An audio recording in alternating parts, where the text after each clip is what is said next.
While every generation claims that the era of music they grew up listening to was the best, there is an objective argument to be made that certain decades definitely had better music than others, either as a whole or in terms of specific types of music. For example, in the late 60s through mid to late 70s was easily the best period for rock music, thanks to bands like the Beatles, Rolling Stones, and Led Zeppelin, and others. Many know that the 80s were killer for all kinds of music, but what they don't know is that it was also responsible for the birth of the most popular music known today, hip-hop/rap. While our 80s hip-hop lasted for a short time, it did end up evolving into the best era for hip-hop music, which occurred in the early to mid-90s. So let's take a look at why the 90s hip-hop is better than modern rap. 90s rap is better because the music told a story, the competition was real, and lastly because it had the GOATs. First things first, the music told a story. Hip-hop in the 90s not only improved our storytelling, but basically perfected it. One main difference between the 200s and 90s rappers were in terms of storytelling was the content of those stories. While it did become an excuse for a lot of rappers to talk about whatever they wanted, saying, "I'm just talking about what I see," the truth was a lot of OG rappers were in fact discussing the bleak realities of living in the inner city where life wasn't always sunshine. Just look at Notorious Big's first album, Ready to Die, which really showed not only what his life was as a crack dealer, but also the pressure he felt as a young father whose mother was diagnosed with breast cancer. Tupac Shakur, who was also known as a walking contradiction because of the differences between his storytelling songs and party songs, also did a great job of projecting the mindset of a young black man whose mother was addicted to crack and had multiple negative run-ins with objectively bad police. Today's rappers only discuss 5 things: women, money, drugs, parties, and guns. Yeah.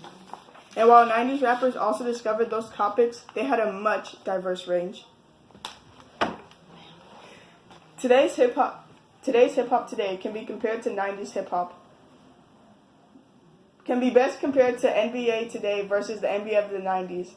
Outside, people like 50 Cent, who use beef to stay as close to relevant as he can, most rappers today aren't really competing with one another as much as they're copying or collaborating with one another. Like the theory from capitalism, as stated by dictionary.com, competition is actually a good thing because it brings about innovation and change. When people like Tupac and Biggie competed against not only one another, but people like Nas, it could be seen just how helpful competition could be when it comes to the rap game. That extends to the production side as well, as producers in the 90s never rested on their laurels, but rather kept improving their output to not become stale or fall behind what was fast and changing game. Today's hip-hop doesn't seem to have that, and because of that, in the words of Sheer's Discovery, instead of attempting to carve out one's niche, people are happy to simply sound like one another in terms of how they rap and the beat they rap over. After both Tupac and Biggie died, people no longer had the 2 best MCs of all time to compare themselves to, and because of that, some rappers fell off. Okay, Tupac, Notorious Big, Nas, Ice Cube, Dr. Dre, LL Cool, Eazy-E, Wu-Tang Clan, Snoop Dogg, Busta Rhymes, Cypress Hill, MC Hammer, Coolio, Outkast, 3 6 Mafia, Mobb Deep, A Tribe Called Quest, Puff Daddy, Will Smith, DMX, Master P, Jay-Z, and Eminem. What do all these people have in common? They're OGs. The main reason that 90s hip-hop was the best really boils down to the fact that the MCs that were around back then were straight up amazing.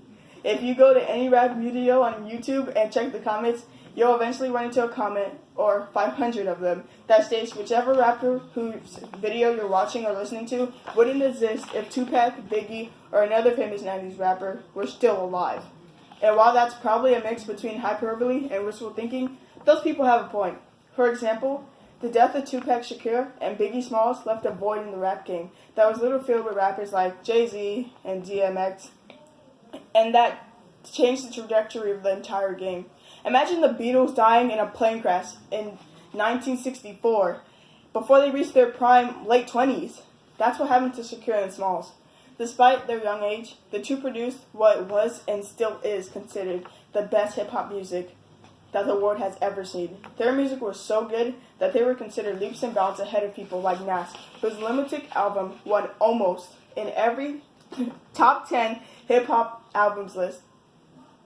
Then you have Snoop Dogg in his prime, and Dr. Dre's Chronic, G-Funk Style, and amazing groups, the Wu-Tang Clan, 36 Chambers, and Mobb Deep. The talent was so amazing compared to the ones nowadays. No hate on Drake though, he's an exception. With the era of 90s, many things came about, but the most iconic part was the music, which told stories, started fun-feeling competition, and produced the OGs that the world thinks today. And because the world keeps thinking the revolution of these OGs, it will take centuries for modern music to catch up to the funk the 90s placed. Although this era isn't known for hip-hop, I feel it has earned a special award in another category, pop music. Thank you. Next.